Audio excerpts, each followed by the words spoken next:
I don't know about the rest of the world, but in the US, schools don't tell you how to manage your money. Why is that? It's most likely because certain people do not allow it in our school system. They want us to be work mules our whole lives in hopes that we slowly turn into the perfect, mindless consumer. Money Management 101. Today's video is going to be a phenomenal one, so stick around.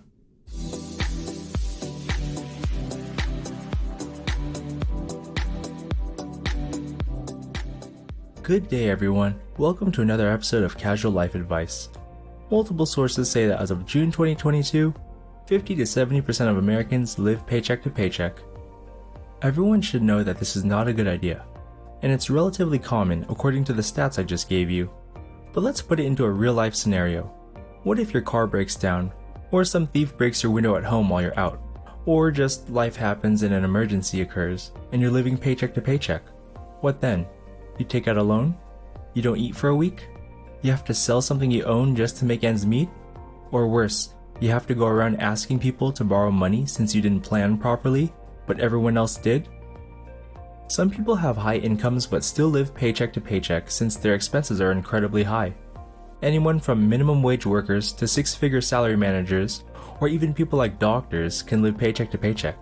It's a mindset dilemma, not an occupation or income bracket dilemma. Why does this occur? Because many people spend most of their money on fun and wants, instead of planning for the future and emergencies that are in the needs category. Keep in mind that if you live paycheck to paycheck, you're potentially one payment away from poverty, or even being homeless. A common formula that has been discussed around the internet is the 50-30-20 rule, which is after paying taxes, 50% of your take-home income goes to needs, 30% to your wants, and 20% to your savings or paying off debt. I am half supportive of these numbers because people's lifestyles are different. Some big reasons that prevent this rule from being viable are living in different areas, people having proper livable wages or not, some people having more mouths to feed, or some people just having very expensive hobbies. Managing your money is actually super simple. Don't spend more than you make. Take a look at how much money you make and subtract it with your expenses.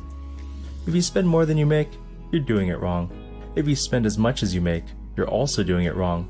If you live within your means and spend less than you make, you're in a good spot. If your job pays inconsistently, try to get an average of a week or 2 weeks pay, or plan around the lower paycheck numbers just to be safe. Look at your bank statements. You should be doing this every month at a minimum, even a few times a week or every few days to be safe. You never know if someone is stealing from you digitally, or if you're being charged unnecessarily by subscription services you canceled. Your bank institution could charge you random fees, or something else. You should know how much money you make before and after taxes. So let's talk about typical hidden expenses so you can budget properly. The US Bureau of Labor Statistics mentioned these categories that I think really hit most of the boxes. Rent or housing, which includes utilities, furniture, appliances, laundry or housekeeping supplies. Transportation, which is car payments and finance charges for the loan, insurance or registration, gas, maintenance or oil changes, tires, maybe even using public transportation such as Ubering, Lyfting, or even using taxis. Health, which can include health insurance, medical services, dental insurance, life insurance, medical supplies, or medication. Food, which is groceries at home, or maybe meals away from home or eating out. Also make sure to keep track of how much convenience store money you're spending. Entertainment, which includes pets, toys or hobbies, movies, maybe going to the bars, arcades or even theme parks. Apparel, clothing for you or children, maybe even diapers too. Also tailoring services or clothing repair, and we can throw dry cleaning in there as well. Suits and dresses or purchases for specific events. You know what I'm talking about. And lastly, footwear. Education. If you're an avid reader, you probably buy lots of books. Maybe some of you are actively taking classes, trying to learn a language or something new, like cooking, dancing, speech, or stand-up comedy, something like that. School costs can be thrown in here too, but note that it's harder to budget for since schools and the fees occur seasonally. Personal care. Extra things like facial cleansers, makeup, soaps, toothpaste or hair product, or any other toiletries you typically use. Miscellaneous. This is extremely important. You always want to budget more just in case. Better to over than underestimate. Don't forget that student loans or recurring payments are a thing. If you sign up for subscription products, then you need to account for this too. Credit card payments if you're the type to swipe on many things, or retirement plans if you're big on that. Again, make sure you're spending less than you make. But casual life advice, how much can I spend on fun? I worked hard for my money. That's a great question. It depends on your situation and your lifestyle. Here's a small list of things to take account for. Do you live in an expensive area or near cities like LA, San Fran, or New York City? For example, I live near LA, so a one-bedroom apartment in my area costs about $2,700 for about 800 square feet. But having roommates is very common in expensive areas and can really bring the costs down. Also, don't live near colleges because it's way more expensive. Do you have kids or pets? Extra mouths to feed? You don't want any of these starving, obviously. Do you have tons of student loans or massive amounts of debt? Maybe alimony or child support? This obviously eats into your fun money. Do you buy brand name products only? I'm talking about typical household products too, not just jewelry or clothing. Do you even look at prices when you shop or use coupons? Or do you just buy from wherever is convenient and don't mind the upcharge? Do you tend to eat a lot? I know I do. This can get expensive real fast at home, unfortunately, but even faster when eating out. Do you have expensive routines such as hair appointments, getting your nails done, makeup routines, nighttime skincare, or just the cost of maintenance that you deem is important to you?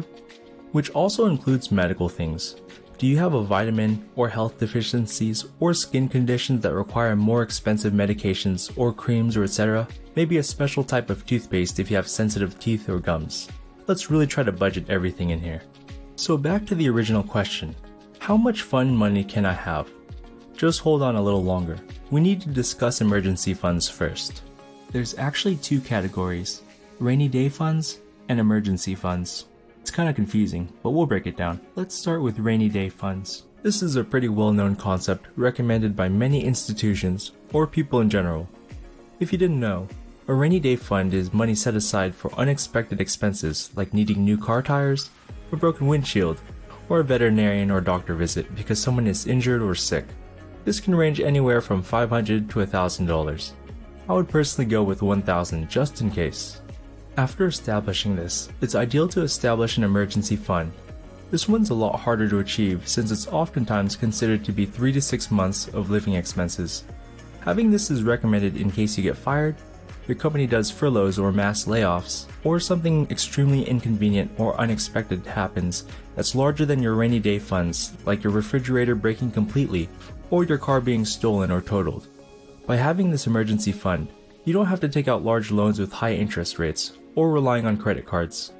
There's also another large reason why you should have an emergency fund aside from being fired or having an accident.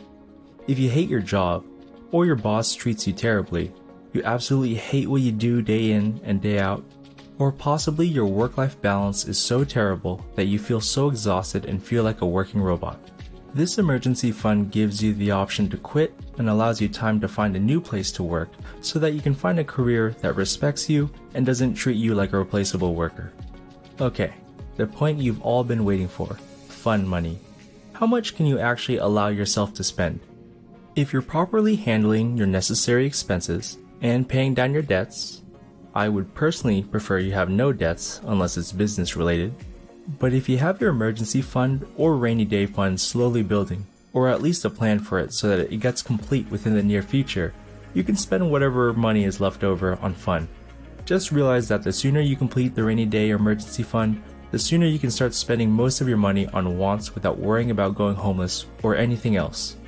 Also down the line, we have to think about savings or long-run money practices to invest and grow it.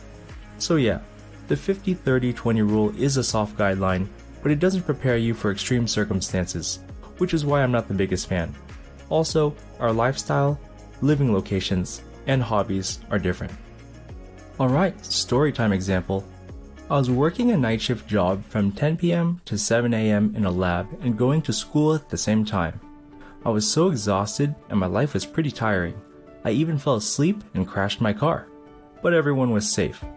I was getting tired of this lifestyle, so I actually saved up a year's worth of expenses, quit, and just went back to school without needing to work.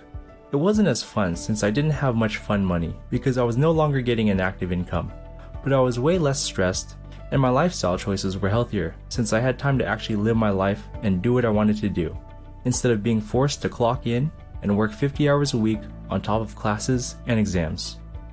The big takeaway from this is to have enough money so you're financially stable to have many options when things get tough. Living paycheck to paycheck puts you in a box where you have no options but to work, and if you hate your job, you can't do anything about it unless you're lucky and can transfer somewhere else or receive a new job offer. If you truly plan to live paycheck to paycheck, try to suck it up for a few months and get your rainy day or emergency fund built first. Then you can go back to spending all your money after that. But by then, you'll probably learn that having a comfy amount of money is nice, and saving feels kinda good.